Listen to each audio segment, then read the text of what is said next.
Good morning, everybody. We're back in the kitchen this morning. Y'all, I am doing some prep work for tomorrow. We're going to be heading over. Tomorrow's Saturday for us, by the way. And we're going to be heading over to Middle Tennessee to celebrate Easter with our daughter and hopefully the rest of our kids and baby grands. We'll see. I don't know if one son's going to be able to make it, but we'll see. But y'all, I'm out of milk. I am out of my Dollar Tree milk. Don't ask me how I did that because I don't know. And I ain't got time to run to Dollar Tree because that is a 20 to 25 minute drive one way. I just ain't got time. I got a lot of prep work to do. So I went in my pantry and I found my whole milk powder. So I have mixed up, it says it makes 1/3 of a gallon, and I think that's going to be enough. I am in charge of making the homemade rolls, so I need to make 2 batches. I think that'll be enough. We'll see. I may wind up having to make 1/3, but anyway, I've been standing here whisking this, and looks like milk to me. I mean, you know. But I want to make sure I've got everything incorporated. And I'm fixing to try this out. We'll see how these rolls turn out. I don't know. We'll see. Anyway, I'm going to go grab my bread machine. And we're going to get this prep work started. Because I have got to do the rolls. And then I'm making twice baked potatoes. I figured that with them having sour cream and cheese and all that they would travel better. Everything would travel better if I went ahead and done everything here and then put them in one of my cooler bags and then transported them the 3-hour trip over there. So we'll see. Hopefully that'll work out. Anyway, let me go get this started.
I'm going to get this baking dish sprayed, and I am using the baking spray with flour. And then we're going to get this set back there. We're going to grab us some parchment paper. I do not own a mat to do these rolls on. So So, we're just going to do it the old-fashioned way, I guess. Well, maybe not the old-fashioned way. The cheap way. I don't know. I'm going to put me some flour down. Like that right there. And now, I'm going to go get my dough. Look at that beautiful dough. Let's get it out here. And let's get some rolls made, y'all. Because I have got another batch to do here in just a minute. So we'll get another batch into the bread machine while these are doing their second rise after we get them all shaped and everything. There we go. This is such a pretty dough. It really is. And so easy to work with and so good. Like, I am not even kidding on that. The flavor of these are so good. So, I'm going to cut that in half. Then we'll cut this in half. And y'all, this is where I could decide whether I want to make Texas Roadhouse rolls, or if I want to make traditional dinner rolls, whatever I want to do, this is where I would make that decision. Now, I'm doing a simple supper tonight, okay, because I've got so much prep work to do, and only one oven, of course, and both of my things require the oven. So, I am going to do hamburger steaks, and I'm going to do some kind of potato, and we're going to do roasted corn again tonight. Corn on the cob. And that just sounds really good to me. And I think we're going to eat some of these rolls with it. So, but I think I'm just going to do traditional dinner rolls. I think, yeah. I don't think I'm going to mess with Texas Roadhouse rolls this time. And my cutting is not precise or anything like that, okay? We are rustic around here. Rustic food makes the best food. Alright, if I need to tear some off the one for the other, I will. But I'm going to get these shaped. And in my baking dish, I've got my oven on the bread proof setting. If your oven does not have a bread proof setting like mine does, then you can just, if you have a light in your oven, turn that light on. Do it just a little bit earlier before you are ready to put your bread or your rolls in there. And let it heat up. And the light will help your bread to rise. But luckily mine has a bread proofing setting, so that's what I use. There we go. Alright, y'all, I'm gonna get these all shaped up, ready to go. So we can get that other batch on, because we're feeding a crew tomorrow. A crew. We've got the last batch of rolls in the oven now. They should be done here in just a minute. And they're smelling amazing. I accidentally turned my oven off. Long story. Anyway. So now I'm going to get these potatoes prepped and ready to go in the oven. As soon as those rolls come out, these can go in. I'm going to bump that temp up to about 400. And we're going to get these twice baked potatoes going. I have got some olive oil spray here. And I have washed and scrubbed these. So we are going to spray these down with olive oil. Now if you've got olive oil in a container, then you can just drizzle some olive oil on these. I've got some, but I can't find it. So, I'm just using this for right now. And I'm just spraying them good, flipping them over, making sure, because that olive oil is going to help these skins crisp up, okay?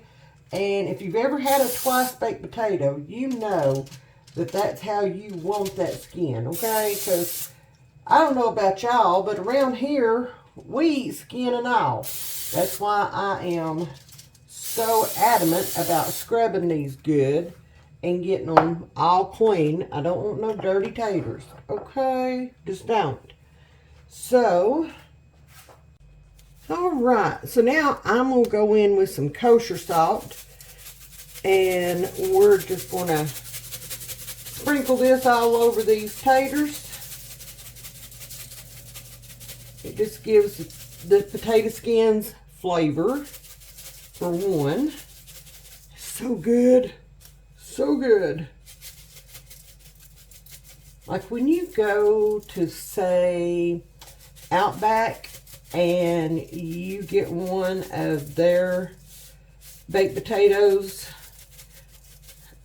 it's like this, okay? Now they may use a bigger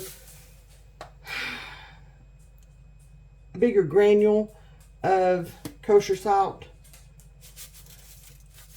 but this is what I have, and this is what I'm using. All right, there we go. That's all I'm putting on there for right now. So these are going to go in the oven, 400 degrees, for about an hour. We'll check on them. I'm actually going to use some of those for supper tonight. So, yay, makes things so much easier. I'm using those and some of the rolls for our supper tonight. So all I got to do is cook up the hamburger meat and throw the corn in the oven. So, supper's going to be so easy. All right, y'all, it's time to get these finished up and get them back in the oven for the twice bake. Got my big bowl over here. Oh, I have got a child running around. So I'm just going to take these and I'm going to cut them down the middle. Trying to be very gentle with that skin, okay? So, take my spoon and I just like to make a little outline of where I want to go before I start pulling anything out. Okay, can you see what I'm doing there? And then I just hold it, and these are still a little hot. They're a little warm.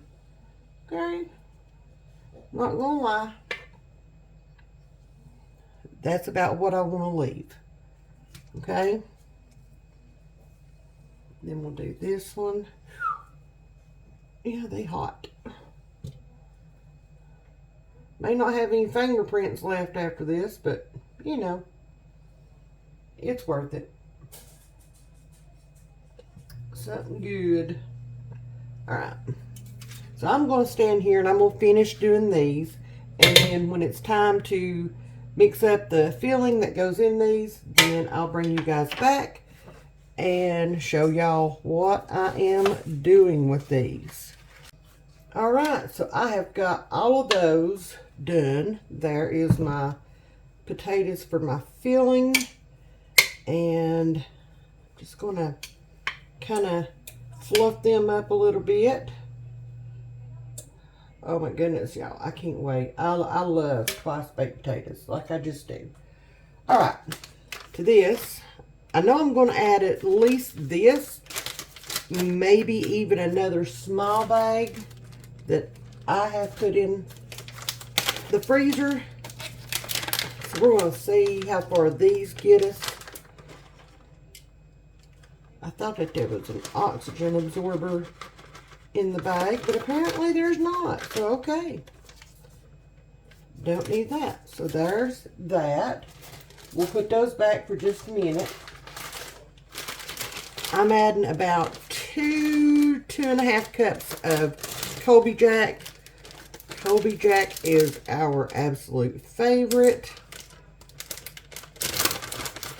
I'm going to use a lot of this. Okay, I like to have a lot of cheese.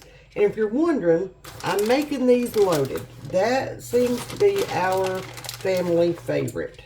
Okay, so I'm gonna go ahead and get this stuff put in. You may hear Aiden in the background. He is in there arguing with Pap right now. And then I've got some green onions right here that I have had in my freezer. Now I'm just going to throw these in there. It's going to be baked. You won't even be able to tell if they've been in the freezer. We're just going to add that in. I like green onion in this. So there's that. Ooh, this is going to be so good. So good. All right, we're going to set that off to the side. And now, I've got 16 ounces of sour cream set out. I hope it's thawed. We'll see here in a second. If not, it will be when it hits these hot taters. If I can get it open. We'll see.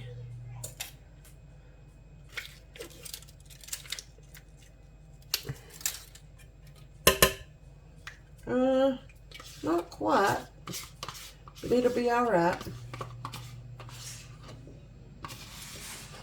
So I'm gonna go ahead and put both of them in there. I mean, you can never have too much sour cream. Right.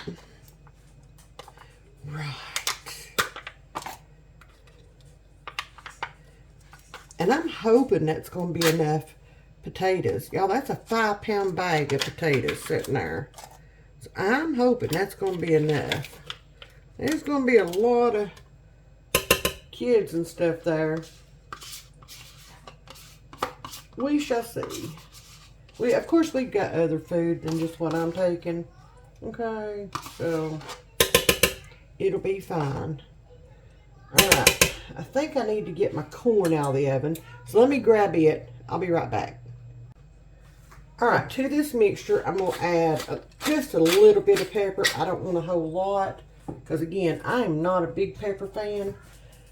I'm going to add some seasoned salt. We're going to be, I'm going to guess probably about a tablespoon and a half of that. And then I'm going to go in with a little bit of regular salt. Just a tiny bit. And then we're going to mash this up and taste test it and make sure that everything is good. It don't need any more seasonings before I start packing it in the potatoes. I have got my old masher out here and we're just going to go in with it. I think I can already tell that I'm going to add some more cheese, more bacon. I'm going to go in. We'll go ahead and put this whole bag of bacon bits in there. And I'm going to finish this bag. It's 1 pound bag of cheese. Because again, that's a 5-pound bag of potatoes. There we go. And then I'm going to get down in there and get my arm workout done for the day. Alright, get all this goodness cleaned off of here, because we are going to start filling up our taters. Let me clean up my mess real quick. I'll be right back. Alright, y'all, so now I'm going to pull this forward, and I'm just going to start filling these up. This is how I do it. It may be done differently, but this is how I do it. And turns out pretty darn good. Now, if I have leftover filling, then I will go back and add some to these. That is so good. I'm excited to eat supper. Yes, I am. I may have to get another sheet pan out here. That's okay too. I can do it. All right, y'all. I'm going to do a small sheet of these. And these will be the ones that we eat with supper tonight. So, go. And put them on some parchment paper. And these, yeah, these will be the ones we eat for supper tonight.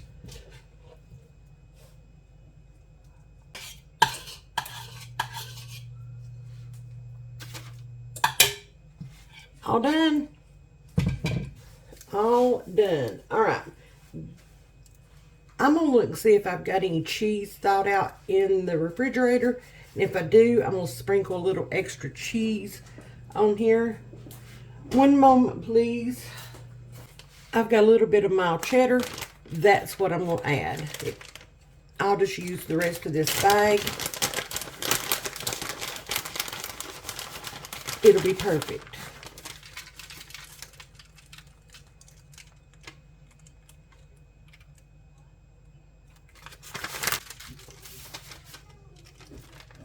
There we go. All right, I'm gonna pop these back into the 400-degree oven, and I'm gonna leave them in there for probably about 15 to 20 minutes. We'll see how long it takes. I want the cheese to melt, and I want everything to heat back up because I did have to let them set for a little bit to cool off while I was getting everything else ready. And plus, I have got the hamburger steaks to cook. So while they're cooking, these will be in the oven. So there we go. All right, y'all. I'm going to clean up my mess once again.